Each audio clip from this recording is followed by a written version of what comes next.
And we are live. Did you hear an echo by any chance? Wait. No. All right.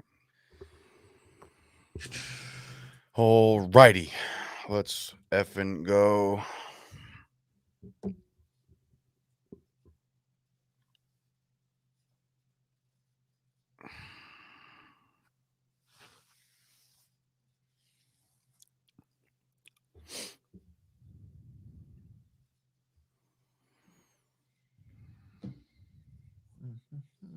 God. You ready, Gooch? Somebody said we have to shut up, so we can't, first, so shut up. So that must mean we can't do a podcast today. Guess not. Sorry, Ash. All right, here we go. Welcome, everybody, to another episode of the Chop Sports Daily, coming to you live from the Flipping Made Easy studio in Matawan, New Jersey. And, of course, I am in the Dave Cave for the rest of this week as I tend to the little guy. But we are back. It is, what's today? Thursday, November 11th. And first and foremost, happy Veterans Day. Let's give a first shout to our veterans. And, of course, thank you for all your service and everything that you guys have done for us so we can do stuff like this. So that's my little intro. And first of all, I will also say that the Flipping Made Easy studio, I said that already, but guys, flippingmadeeasy.com, go check those guys out for all your flipping house needs. Basically, it's not just how to, it's like it is a how to, but it's like a crash course if you want to get into that line of work, which I might, because certain things ran out today, Gooch, and I'll talk to you after that off air. So the cash flow needs to increase. So flippingmadeeasy.com. Welcome, Chris. How we doing, bro? I'm doing good. I had a late night last night. I couldn't fall asleep. I was stuck between sweating my balls off because where I sleep is so hot when the heat is on, and watching the Laker game and the Golden State game. The NBA, I don't really like watching the early games, but the late games, man, Golden State, the Lakers, Portland, those are my teams that I'm following this year because I'm always kind of sitting down around 10 p.m. to watch basketball. Mm-hmm. And bro, have you watched any of Golden State this year? No, I watched the Knicks lose though. 10-1. I think they're 10-1. Nobody's talking about them. I'm not saying nobody's talking about them, but nobody's talking about Steph as he's the MVP right now. I know it's 10, 15 games into the season, but Jesus Christ, bro. This team was the 9 seed last year because they had that playing game with the Lakers, but they're not even fully healthy. And I'm worried for anybody out west that has to deal with Golden State once Klay Thompson comes back. I mean, you have the LeBron, the Los Angeles LeBrons over there with that super team. So do you like how Golden State stacks up against them? Yeah, because of the youth, and they're just up and down the court. They have guys that are coming out of nowhere. Gary Payton, I don't know if he's junior or the second, but that dude could jump out of the gym. They shoot threes, they run. They even have a little bit of size. They have like a point forward with Draymond, who honestly, I've never really been a big fan of Draymond Green. I thought that his success was as a result of having those guys spread the floor. But seeing him play this year, Draymond Green is legit. He's like an actual point guard out there, and he plays great defense. Golden State is the team to beat, I think, in the entire league, let alone out west. So you watched a little of the Warriors. I watched a little of, obviously, I saw the Knicks. I've turned them off. They were down 20, and then, I find out, they came all the way back. Let me turn them back on. I'm not like a Fairweather fan by any stretch, but like when you're down 20 late, it's like, all right, like there's got to be other things that I can actually, lift my spirits and rather, get, what is the mitten? What is that? The mitten, I would imagine that's Gary Payton's son's nickname now. So the glove is now the mitten. Okay, I love it. Wait, real quick. Did you hear Gary Payton's comments about his son? He was like, yeah, he's way more athletic than me. I don't actually think he's my son. I think the mailman stopped by one day because I don't know where he got his athleticism from. I mean, Gary, you played in the NBA, bro. Yeah. And you were really good for a long period of time. But so anyway. He's accusing his wife or ex-wife, I'm not sure their marital situation, of banging the mailman. There's a lot of that in this episode. We're going to get to the other NBA stars getting their wife banged out by rappers. We're going to get into it. And obviously, like I said, I watched the Knicks. They came all the way back. They tied the game, and obviously they lost by 12. So no go on that one. Then I turned on AEW for a little while. I do watch some pro wrestling from time to time. It's been a long time since I watched any actual Raw or SmackDown. It sucks because it's like I used to be such a big fan, and then they like fired everybody. I know you're not knee deep in this. You notice how as you brought up AEW, I'm like, I know I have to still research this one article. that for this episode. So I was like, oh, while Dave talks about wrestling, I'm gonna do my research here. So Oh, I hope all you're right. talking. Well, Are you talking to Scoop? No, I got it. I'm pulled it up. But yeah, run that back, Dave. Sorry. I'm just saying, I was watching AEW. I haven't watched WWE in a long time because they've like literally released everybody, fired everybody, budget cuts. I don't know, man. It's. I think maybe Vince and his family are just kind of like over it, and they're just like, we'll sell eventually. You know what I mean? So a lot of those guys, a lot of the talented, super talented dudes are down at AEW now, along with a lot of the fresh crop of guys. Anyway, I watched AEW a little bit. Then last night, I got into this mode where I'm like, all right, I'm awake. You know, my son is awake. So I'm just like, there's no way I can go to sleep, you know? So I got to find something. I go on Amazon Prime and I start looking around and I'm like, no, I don't want to watch this. I've seen this a million times, blah, blah, blah. And then under the category of like young adult, which I don't even know what that means. I guess like teenagers. I don't know. That's kind of how I view myself, even though I'm going on 50. I'm a young adult. So I watched Sidekicks. Did you ever see Sidekicks? Is that what Chuck Norris? Yes, Chuck Norris Then and yes, the other I've seen it. heartthrob. Of course, that's. I wouldn't go that far, but yes, was it Jonathan Brandis? Is he dead? Yeah, he died. Yeah, did. not to bring it down, not to bring the tone down a little bit, but yeah, Well, he's that's what dead. I'm for. Yeah, of course you are. But yeah, I watched Sidekicks last night. Great movie, great film. Watched it through and through, and I'm just like, I can't believe, dude. There was a period of time, I guarantee you, I watched that movie every third day. You know, like it was that much of a fun movie for me as a kid. Came out when I was 7. You were already 20, so so maybe you weren't a young adult when this movie dropped. But anyway, there is other things to get to. Obviously, tonight is Thursday night football. We'll get into that in a minute. But a couple things popped up yesterday that you actually informed me. I read a tweet on Twitter. Well, I guess that's where you read your tweets. I read a tweet from Incarcerated Bob. If you don't follow Incarcerated Bob, do yourself a favor. Go follow Incarcerated Bob, and also follow me and Gooch. Gooch he's begging, he's foaming at the mouth. He needs followers, so get over there and follow Gooch on the tweet. But by the way, did you hear about the Twitter Blue? Did you read about that? No. Twitter Blue is now a paid service for Twitter where you can edit tweets and there's like different. How much does it cost? Because I delete like 3 tweets a day because of a spelling issue or right. Grammar. It's about, I think it's like $2 a month. It's like nothing. So anyway, there's that. And also I found out that there's tips. So if you want to leave tips for our social medias, you can do that too. Chop Sports Media on Twitter. You can leave tips for us and help support the brand and keep the lights on at the studio. And we're not talking to you, Hawaii Mike. We don't need tips on how to perform. We need like money, financial tips, because I get unsolicited tips please. 3 times a day. No more actual business tips out of a lot of them do work. It's just like they do. They do. It's just when Miami Mike is a barber in Madawan. When Hawaii Mike actually, like he doesn't know how to write like one sentence at all, ever. It's always like a paragraph. And don't get me wrong, it's a lot of vital information. It's just a lot. It's just like when I have like, I have a kid here and then I got my daughter running around here and I'm just like, okay, let me read what Hawaii Mike I had a conversation with him about it where I was like, look, I'm not ever ignoring you. You don't have to stop. Keep going, because he straight up asked me, he's like, yo, is what I do annoying? And I said, no, it's not annoying. I mean, certain times I'm just not in the position because you're on a 7-hour time difference, I think, where you're messaging me at like 5 a.m. Hawaii time. Dude, I'm either I had just finished up a long day and now I'm finally with my girlfriend. So the last thing I could do is like pull out my phone and start doing business. And he's very understanding with how I ignore a lot of his messages, but I do have very productive conversations with him throughout the week. So the shittiest thing in the world is knowing that somebody, I mean, and I try, I don't like to ignore people. I don't have my read receipts on my text because I can't do that, because if I get to a text and then I'm like, I'm tied up and I can't answer it right away.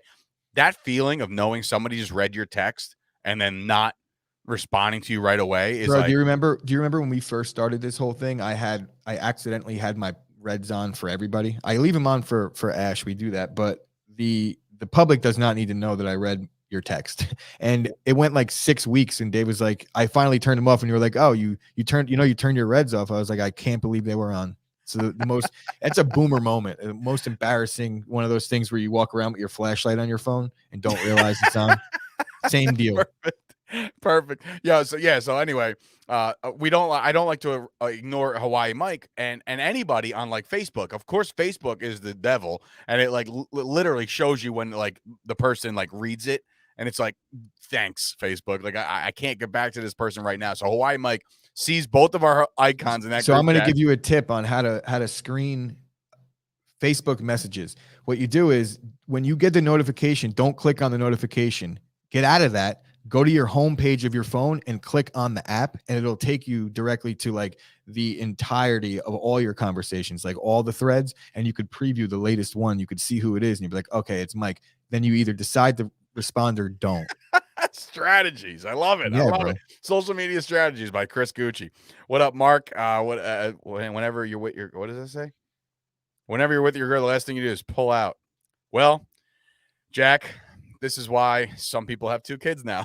So, anywho, Yeah, my let's go pullout into game is strong. the first thing, dude. You told me about this in pre. Okay, what is going on here? Incarcerated Bob. That's where I was at. Incarcerated Bob on Twitter put a picture of Nancy Kerrigan, right? And I'm just like, what is he even talking about right now? Explain this to me. What Right. happened? So This is let incredible. me give me a second here. I got to get the name right. Soccer player Aminata Diallo has been arrested after an attack on her teammates. So essentially, what's going on is player A, Aminata Diallo, attacked or didn't attack, but paid masked men wielding metal poles to attack the teammate of hers who was starting over her. So it's a very, very similar situation to the Nancy Kerrigan, Tanya Harding ordeal that took place, I guess, when I was like 30 in the 80s. But yeah, bro, very, very eerily similar situation. And I was watching the Pat McAfee show yesterday, and that's where I got my news. And I was kind of jealous. I'm like, you know what? This is why we should kind of go long, because it would be cool to get this news mid show. And I know we're a little behind on it, but I couldn't not bring this up, dude. It's crazy. What would Dude, possess somebody to pay people to attack a teammate? And then the subsequent acting job that you have to do after when you're in the locker room and your teammate gets attacked. I mean, was she you're just a sitting there part of it? like looking like Shaggy, like wasn't me.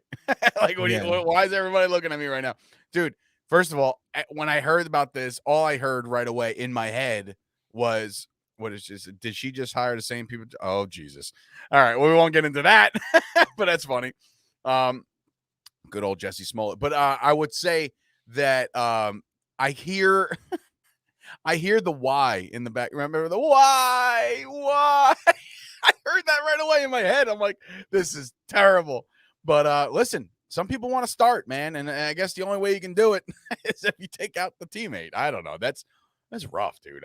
When I heard this story and when you told me about this, this is like, oof, like So when I heard the story, obviously they were doing like a satire bit attached to it. And I couldn't figure it out because they were talking as if it was a real serious thing. And I'm talking about the Pat McAfee show. And he was like, yeah, she's got to get her legs amputated.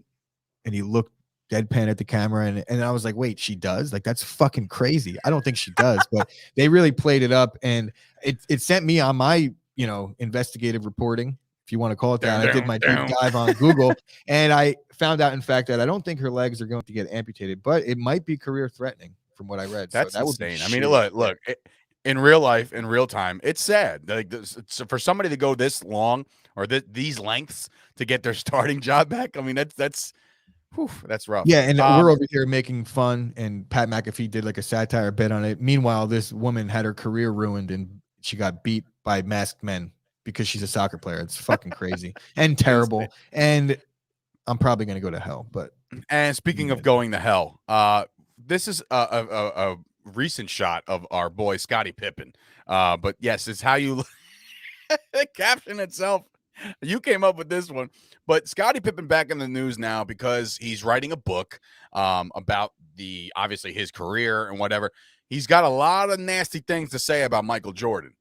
He says that The Last Dance was all about him and how Jordan started to feel irrelevant, started to feel like he was fading in the news because of the emergence of LeBron James and how there was conversations about LeBron being better than Jordan, which is bullshit, by the way.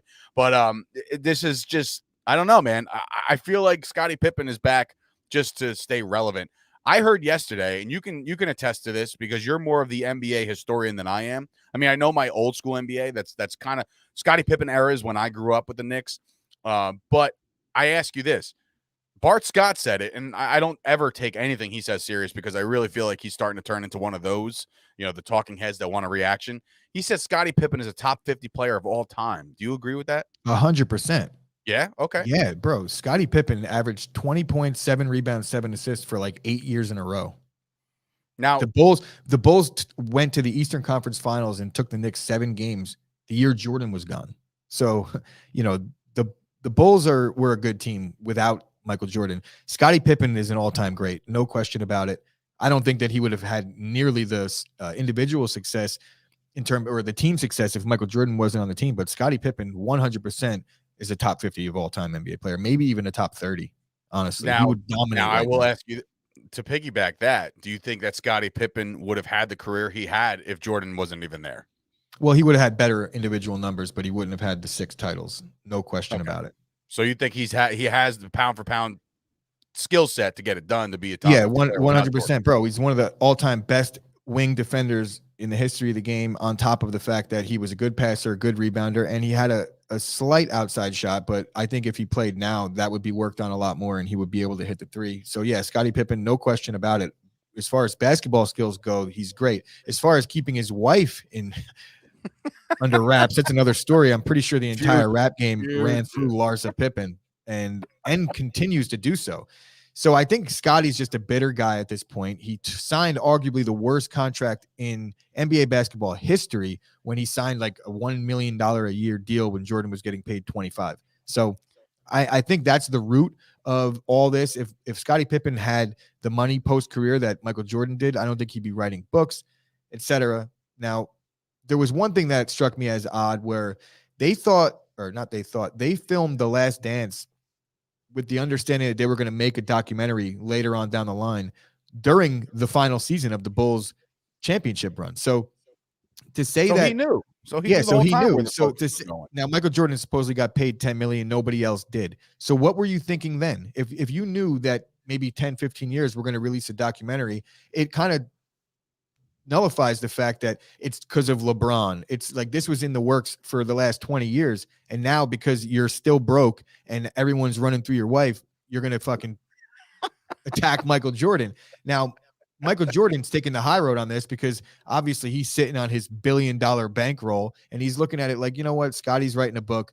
I'm going to throw Scottie a bone. I never passed to him when we were playing. I'll throw him this one right here. It's like an assist by MJ because I'm sure Jordan could come out and just trash Pippen if you'd like to, but there's really no need. I just never understood the narrative or the logic. Like even in any sport, like imagine, I don't know. Imagine, let's take our teams, for example. When the Cowboys won the title in 92, 93, 95, right? And they should make a freaking documentary on those teams, which would be great for all Cowboys fans and football fans in general to see just how good these guys were before the free agency era.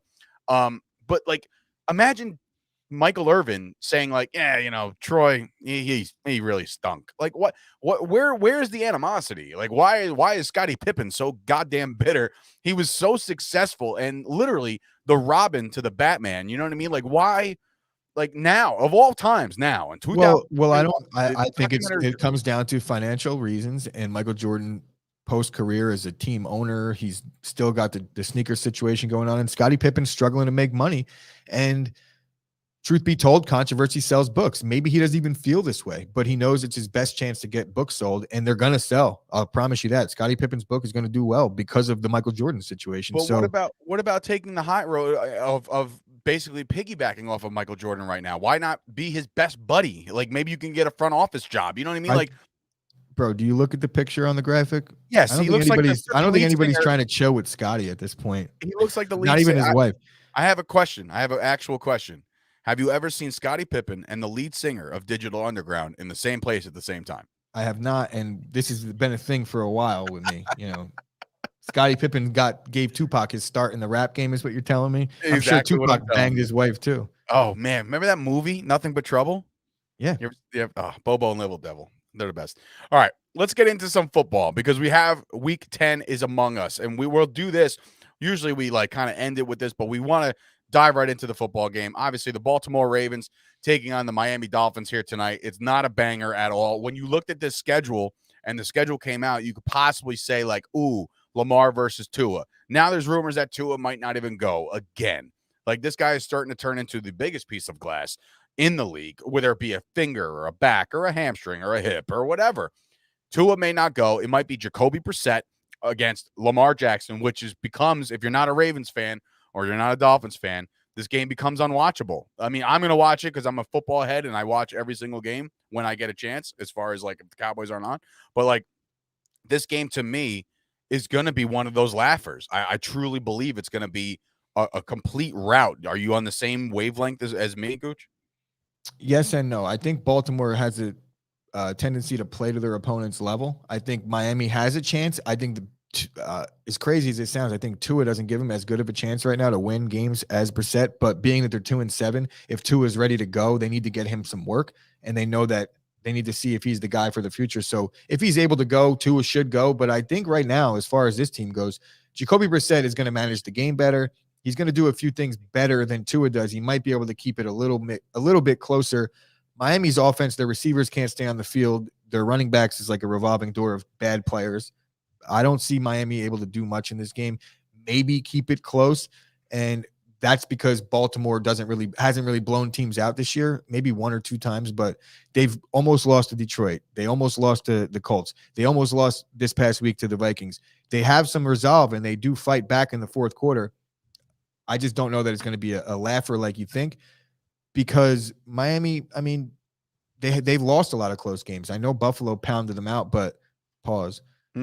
But Miami's not really playing great. I think Jacoby Brissett does dumb it down enough as to where they could make the game slower. So I wouldn't say it's a laugher, but I'm going to roll with Baltimore regardless. All right. So a fantasy perspective, before we actually pick the game, from a fantasy perspective, is this one of those weeks you're like, all right, Myles Gaskin, let's do it? Is this a week you do that, or is this a week you're just like, if you got other players, forget it? If you have another player, then screw Myles Gaskin. But I don't have another player, so I'm definitely forced to start Gaskin this week. Look, he's up and down. I can't figure it out with that guy. And Miami, you just don't know. Like I said, they revolve their backs throughout the game, throughout the weeks. You just don't know which guy is going to be the one to get the ball that game. So no, I'm not sold on starting any Miami player whatsoever in any fantasy matchup unless bye weeks dictate that, or injuries. All right. So now going back to picking this game. Now this spread is relatively high, even though I think it's justified, but you kind of put this thought in my head. Whenever the spread is this high and the over under is that low, it kind of raises some flags for me. So you're a gambling man. You're going to go on where to bet these games, by the way, Gooch? Bet MGM, baby. Actually, I'm going to go with Chop Sports Media. Click the link. I'm not going to go straight to Bet MGM. Yeah, do ourselves a favor. Help us out. Bet MGM. The link is right on chopsportsmedia.com. Go check us out. You get a risk-free bet. So even if you think you want to bet the Dolphins and you lose, guess what? You're getting that back. So, but with that being said, -7.5. What are we thinking? It's in Miami. So right away, if this game was in Baltimore, you're looking at a double-digit spread. So do you feel like Miami can stay within the number? Because look, Jacoby Brissett, like you said, he could probably do a couple different things that Tua can do as far as a game manager is concerned, but I don't foresee him lighting up the scoreboard. And if the Baltimore Ravens are looking for a get-right game on the defensive side of the ball, after doing what they did with the Vikings and letting the Vikings kind of hang around, do you find yourself hard-pressed to pick the Ravens in this game? Where are you going with this one? I'm going to pick the Ravens because I find myself hard-pressed to figure out anything good about Miami. And looking at the two teams, like obviously I'm not going to bet the game because I don't love laying the 7.5. But being that we have to pick every game, I'm going with the Ravens because they're clearly the superior team. Miami at home doesn't really do anything for me. A home game at Miami, it's like the opposing team is excited to go. They're not really worried about going to Miami. Right. So I'll take the Ravens in this one. Lamar showed me a lot in the second half of most of the games this year. I think he's the MVP candidate. I'm not going to pick a team. I'm picking the team with the MVP candidate against a trash team every single time. Unless something else crazy. I'm sticking with it. By the way, I'm reminding you now on the air because I know I'll forget. There's a piece of paper on my desk at work. Take a picture of that. That's the standings. That's the picks. I'm looking directly at your desk. I don't see a single piece of paper. That's awesome. I'm sure it's here somewhere. Yeah, it's got to be there somewhere. Anyway, doesn't matter. So I am also going with the Baltimore Ravens. This could be a game where Joe Buck and Troy Aikman, if they're on the call, which I think they are could be talking about something completely different by the end of the third quarter. You know what I mean? One of those games where you're just like, all right, so how's life? You know what I mean? Like, that's how much I think the Baltimore Ravens are going to run all over this team. Not so much pass all over this team. I like the running game here with Lamar Jackson. I like whoever they're going to toss out there. I mean, guys, they had 18 running backs scored the other day. You know what I mean? So the Ravens are finally finding their running game. I truly still believe the only Achilles heel of this Ravens offense is their passing game. But guys like Mark Andrews are showing up every week. You know what I mean? So I like the Ravens this one. I like the Ravens by double digits. I like the Ravens on the road. It doesn't matter to me. The Dolphins are a piss poor team right now with a coach that I don't know if he's going to be on the hot seat, but you know, he's just not. I don't know. The guys aren't playing for him. He's got talented dudes on this team. They're just not playing for him. The Miami Dolphins defense going into this season was supposed to be and was touted as really good. They got my boy over there, Byron Jones, you know what I mean, who's now rumored to be released in 2022, which has Cowboys Nation kind of saying, like, come on home, you know, like you and Trayvon Diggs, that'd be pretty fun.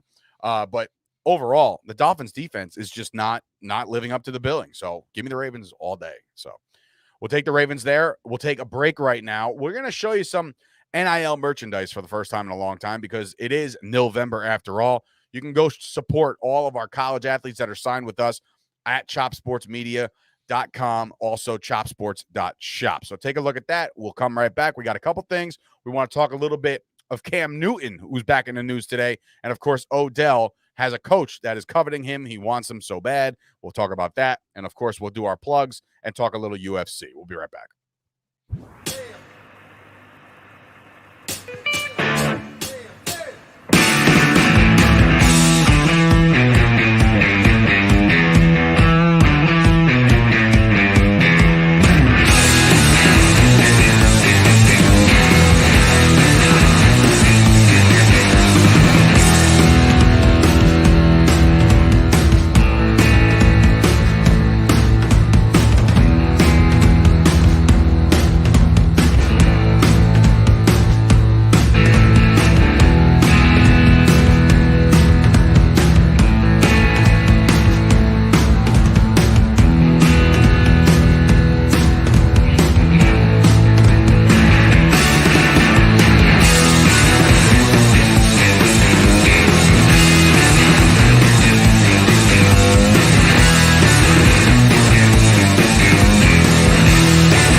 Wow, that's sick editing job by me, by the way. The music just cuts off like that. Go check out chopsports.shop. We got some breaking news on the Cowboys front, which I'm very, very disappointed about, very upset about. We are looking at Randy Gregory to miss the next couple of weeks with a apparent calf strain. So apparently the Cowboys can't keep their calves in line because now that's Dak, that's Gallup, that's Gregory. That's a lot of calf strains. Very upset and pissed off about that. I will be starting, I guess I can plug it. There's no reason why I can't. I will be recording a brand new podcast on the Blogging the Boys podcast network tonight entitled The 2 Minute Warning, which is basically the preview show for the final thoughts. I'll be joined by Tony Catalina and Aiden from Blogging the Boys. So I'm excited about that, but I guess that's something else to talk about, which kind of sucks. More NFL news that popped up today. Cam Newton potentially meeting with Ron Rivera and the Carolina Panthers today. A lot of funny jokes going around on the old Twitterverse. People are like, hey, here's a photoshopped image of potentially Cam Newton in a Panthers uniform. Clearly, yes, it would be a reunion. So Cam Newton back to Carolina, possibly. Now, Cam Newton officially not vaccinated. That's a big deal. Okay, that is a big, big deal because of the status of their coach, Ron Rivera, who is a cancer survivor and all this other. It's just a different ball. You're shaking your head. No. Because their coach is Matt Rule. Wow. You're right. Why am I? Wow. Okay. Cool. Yeah. I don't. You're shaking your head, and I was like, I don't know what he's talking about. There you go, Jack. Thanks for saving my butt on that one too. And so is Gooch. I am in another world. But anyway, Matt Rule will be meeting with Cam Newton today, dude. And we are not sure what Matt Rule thinks about the vaccine status of Cam Newton, but he does not. He is not an at-risk. I don't know, candidate. He's not Ron Rivera. He's not a Ron Rivera. So he's not Ron Rivera. So he's not a cancer survivor. So anyway, but Cam still sucks. So that's the real issue here. Sucks. I'm finally, like I said, I'm kind of leaning towards every time we hear about Cam Newton is like very similar to the Colin Kaepernick thing. Like people are just going to bring up his name every time there's a quarterback spot open, and then he won't get signed. And then they're like, well, but why? You know what I mean? Like this is going to happen. It's not getting blackballed by any stretch. I think there is some legs to this one. Yeah. I mean, the mainly familiarity, because of the sure. Carolina situation. And I know that the fan base will probably be split on it because I don't think Carolina thinks Cam is going to be the answer. But as like a stopgap, because Darnold's out, there is a potential to save what is left of this season, if there is anything left of this season. But mainly, I think Cam will sell a lot of tickets because I know a lot of fans in Carolina are big Cam Newton fans, and that's never going to change. There is probably some guys that were happy to see him go because of the way he was playing. But in a season that I think is otherwise lost, I don't know that Cam isn't a good idea to go to Carolina and throw 10 picks in 6 games. I will he's say definitely going to be throwing some picks. There was a meme on the Chop Sports Facebook group yesterday about Sam Darnold, and it was I was rolling. Apparently, Sam Darnold has an incomplete fracture, and they said he can't even complete a fracture. So, that was great. I don't know if he fixes what. Yeah, so that is good. Yeah, it's good. I don't know if he fixes the problems in Carolina. Right now, you're rolling with Texas Walker Ranger or whatever. What's his name? PJ Walker. PJ Walker, who I think is a better version of Cam right now. Honestly, yeah, I mean, look, he's an XFL stud. For where the XFL was around again for a second time for a cup of coffee. They're coming back next year. Very excited. Because why not? More football. Good quality football? Probably not, but you know, still football after all. In the springtime, nonetheless. But Cam Newton, I've always said he stunk. It's so funny that we bring this up now because it's hilarious because I think when we first started this podcast, or at least doing it from our first studio, we had a conversation about Cam Newton stinking. And here we are, 2021, late 2021 in November. Guess what? We're talking about Cam Newton stinking once again. I don't think he's the solve here. It could be a lost season for Carolina if they don't have their starting quarterback. But PJ Walker, I mean, look, I think he can make more plays than Cam could. So I would ride that out. I would ride that out 100%. All right. So more news here. We have some Odell stuff, which I heard yesterday, which again, I don't like talking about Odell Beckham every day, but this is something it's in the news. It's there. He said he's going to be taking a couple days to make his decision. I can't wait till ESPN turns this into a special of some variation, like the decision for Odell Beckham of where he's going. As long as they let Adam Schefter cover it, he'll only give one side. So we could talk about that too. How Adam Schefter should be fired, but that's another story altogether. Why? The Dalvin Cook situation. Adam Schefter is only reporting, like he released tweets, not to get off the Cam situation. I mean the Odell situation for a second, but Adam Schefter released. When he tweeted yesterday the news, he got out in front of it and he only tweeted one side. He pretty much painted Dalvin Cook as the victim, whereas I don't think Dalvin Cook is the victim of anything in this case. Maybe he is being extorted a little bit, and that's after the fact. But if someone beat my ass and they were an NFL player, you know what I would do? I'd be like, hey, you better pay me some hush money. Otherwise, you could call it extortion. I'm calling it like I'm getting my due. So right. Adam Schefter tweeted that Dalvin Cook was a victim of a extortion and a domestic violence case, whereas it's like completely the opposite as far as what the police report was saying and things like that. So I don't know if there even is a police report. I just made that up. Old Shefty doing Schefter's a hack. He basically admitted that he fucked up, but admission that you fucked up should lead to sources you being have said that I have fired. fucked up. Yes, sources. Sources. So anyway, back to Bill Belichick wanting OBJ in New England. You wrote bad. Do you not like? I don't know. How do you feel about this? Because look, we said it yesterday when it was linked. You said it on the podcast at 11 o'clock in the morning yesterday, and all of a sudden the big wigs and the guys with more followers were starting to chime in about it around 4 p.m., 5 p.m. yesterday. Gooch was the first one. I'm telling you right now, you were the first and only one in the history of everybody. It was just what I said was going to happen, and the Patriots have a little bit more money to offer than the Packers do. I think where Odell really wants to go is Green Bay, and I'm warming up to the idea because of the reasons I stated. And there's also, I stated all my reasons on the Packers Pulse, which is now out. Episode 2 is available now. So if you're a Packer fan and you want to hear what I got to say, then go check that out on all streaming platforms. But yeah, I'm warming up to the idea of Odell because I think our locker room chemistry could withstand a guy coming in for 11 games and not fucking it up. if things work out, we could give him a little bit of an extendo when it's all said and done. But right now, I think it's a high risk and low risk, high reward situation for Odell in Green Bay. If he doesn't play and he sucks, then we're back to square one with what we have. If he does actually find the fountain of youth, we'll call it, then Odell will be a nice addition. That said, Belichick, I think, is going to be able to offer Odell a little more long-term security as of now. I think so too. But I think that's partially what maybe makes Odell back off of New England, because I don't know that he really wants to sign for past this season. I think he would like to visit free agency. He's never been a free agent in the offseason in his career so far. So, well, I will say this about Odell Beckham Jr. I don't like the guy, and that's not new breaking news.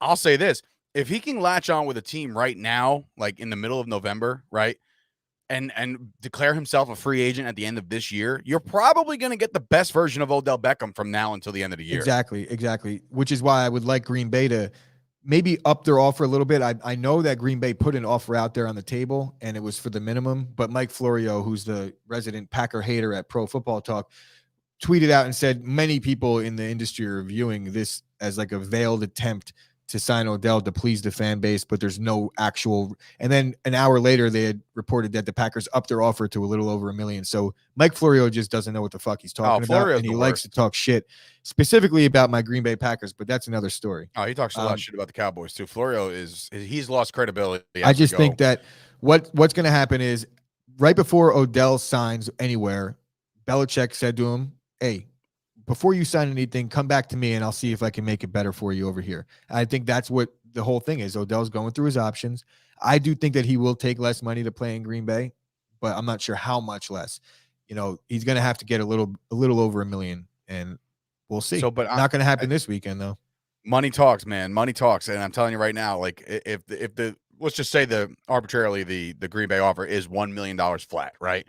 If Belichick comes over there and says, "We'll give you $3 million," he's going to New England. I'm sorry. You're not turning around $2 million, because God forbid something happens after this season and like you can't play anymore. You got to get that financial security. You're on the wrong side of your age. I think he is owed 6 point something million left, or 4 point something he's going to get after the Browns cut him, but he did get the 2.3 already this year. So this season's earnings are going to total around $6 or $7, $8 million without the money that he gets from whatever team he signs with. So you could make the case that him going to New England for $2 million more could actually be a detriment to him in free agency, because I think he will have a better showing in Green Bay. He'll probably play deep into the playoffs, have a chance to really etch himself in Packer lore, and potentially re-up with a contending team that's built now.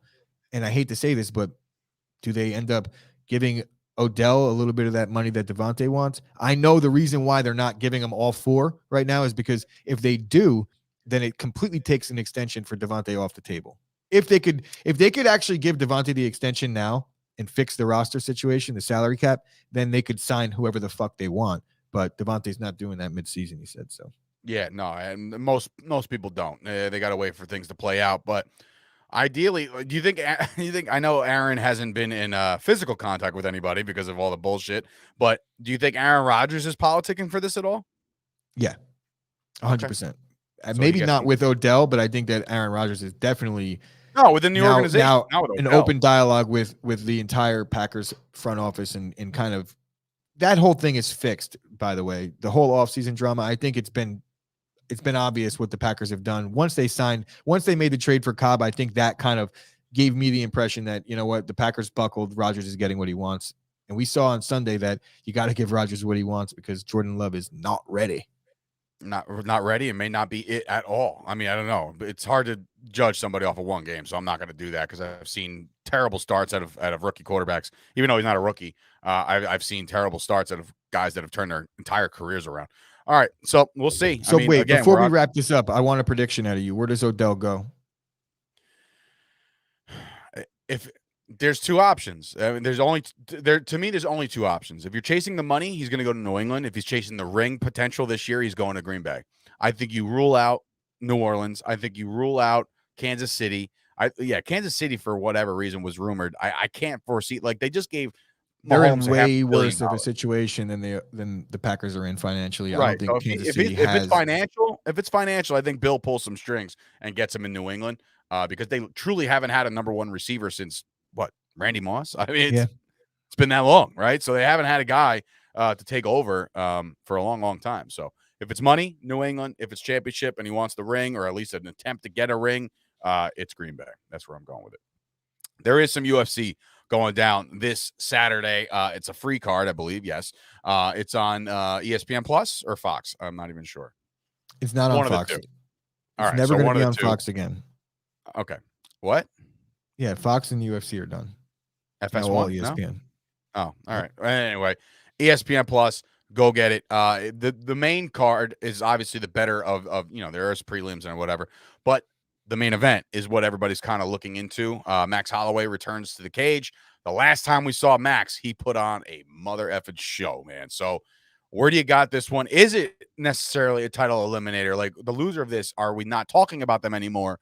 Holloway's had his checkered past, and he's won some really big fights relatively recently, but he's also lost a lot of fights. So like, it's just kind of the only guy that has his number in the featherweight division is the champ. And the second fight, you can make the case that Holloway won that fight. I think he won that fight.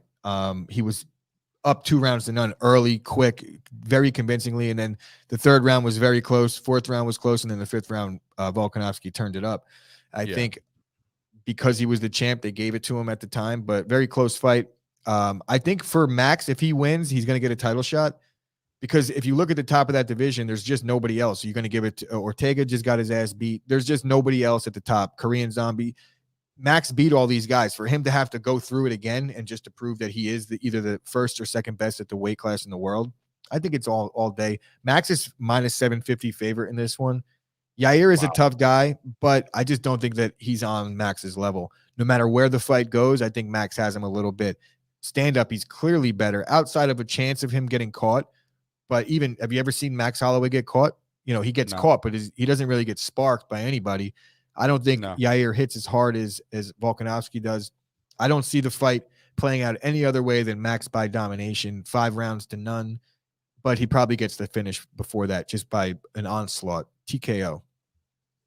I'm with it. I'm with that prediction. It's not totally out of the realm of possibilities.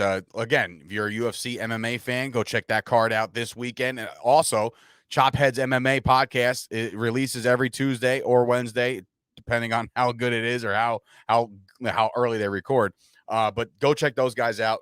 It's Chris Gucci, and of course, it's Tommy D, and maybe coming soon, another co-host as well coming into the scene, because we're one big happy mother effing family. And by the way, great traction on the Oral Roberts stuff yesterday that we talked about with Kyle Kerbs. He caught the show late, so he didn't even know we talked about it until the end.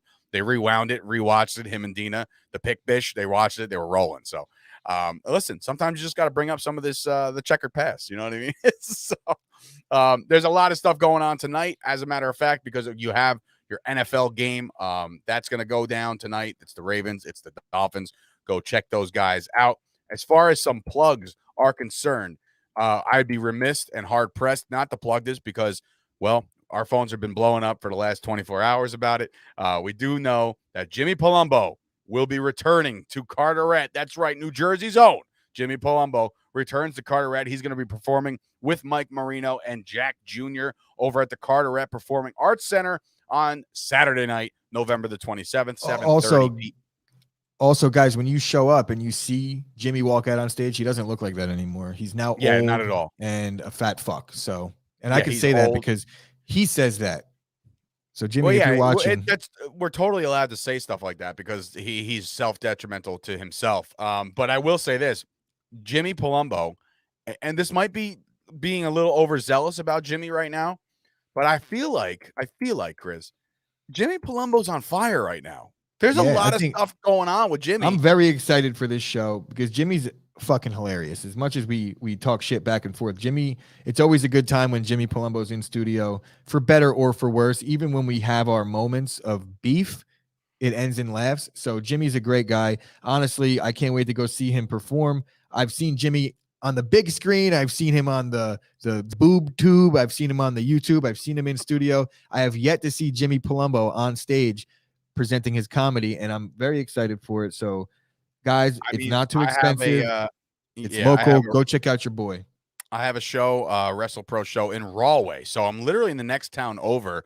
I might try to do the old double dip, try to do my show, get it done, get back into Carteret before Jimmy goes on, because there are a couple opening acts. I got onto Mike Marino's live stream today, and Mike Marino, funny dude, very popular. His comedy, very, very good, very Italian-based New Jersey comedy. And if you know what that means, like you know. If you know, you know. And go check out Mike Marino, his Facebook, Twitter, Instagram, all that stuff. We'll talk to him as this gets closer. We'll promote this a couple more times, obviously, with the show coming up at the end of November. So what better way to spend all the money that you have left after Black Friday to go spend it on Jimmy Palumbo's show? Go buy some merch. Go on chopsports.shop for all the merch. We do have hoodies. I'm purchasing another hoodie today. As a matter of fact, I want the blue one because I have this black one that I keep wearing, and I've washed it about 54 times and nothing's wrong with it. So it's perfect. It's still the best hoodie in the world. It is hoodie season. Go check out chopsports.shop to go support your boys and the brand. Go also YouTube, please go subscribe to the YouTube channel. We have just over, 200 people over there, which is great. We're 5 people away on Instagram from 1,000 followers, in which I will personally give you some kind of giveaway. I don't know what it's going to be, but we're going to do something for the 1,000 follower organic followers. So don't unfollow and follow again. I'm watching you. We see the updates. It's not like whatever. Yeah, actually, you know what? AJ needs to hook me up with that app. He has like an app that like shows you when people unfollow you. I mean, it seems a little psychotic. You make it seem like AJ invented the app and he has it in his back pocket tucked away somewhere. Dave, you could just go fucking download the app. Just go ask anyone around AJ's age and be like, yo, what's that app where I can see who does what on my Instagram, and they'll let you know. What is that psychotic application that shows you and tracks who's there? But anyway, according to Ashley, no, that's not Ashley. According to Ashley, the 1,000th follower is fake, though. No, Ashley, they're not fake. They're actually supporting the company. I get what she's saying. She's like, because you haven't followed yet, some people you're being fake. But I get it. I get that part. It steals your info, says Dina. So maybe not get that app. Let's not get that app. But for the new people, that's what Chop Sports is trying to do. We are trying to get on the map. So there are, imagine this. I know like we live in this world where we think that everybody and their mother knows about Chop Sports. The problem is they don't. So the 1,000 follower, I hope you're just discovering us for the first time. And I hope you see our Instagram. Bro, like, it is crazy though when we see certain people that are very, very heavily involved in what we're doing, and they're like, oh, I'm gonna go follow you now. I'm like, bro, you're watching the fucking show every day. That is the fake part about that. So in that regard, yes, Ashley is correct with that one. But look, we're trying to get out there. We got some really cool things lined up for the new year. We're going to be pushing forward. I'm going to be back in studio next week to get everything done and just, me and Gooch put our brains together and build this bitch.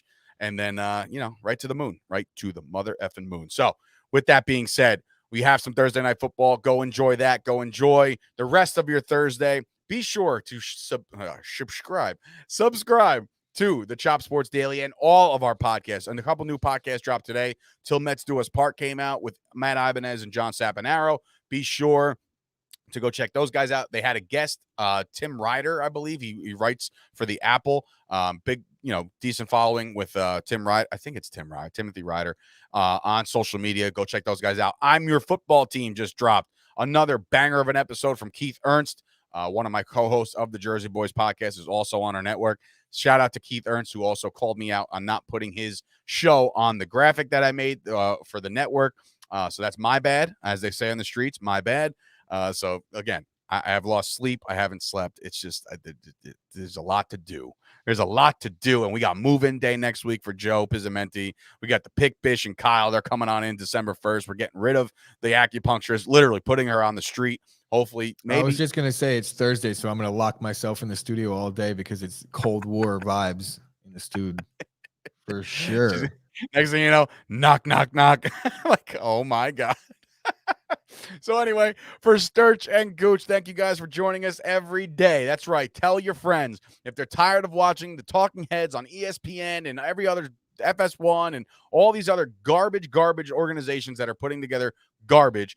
Tell them to tune into us 11 to 1 or 11 to 12 every day. We tell you how it is. We are no bullshit. Gloves are off. Let's do it. For Sturch and Gooch, another episode in the can. And we'll see you guys on a football feel good Friday. Let's get it going.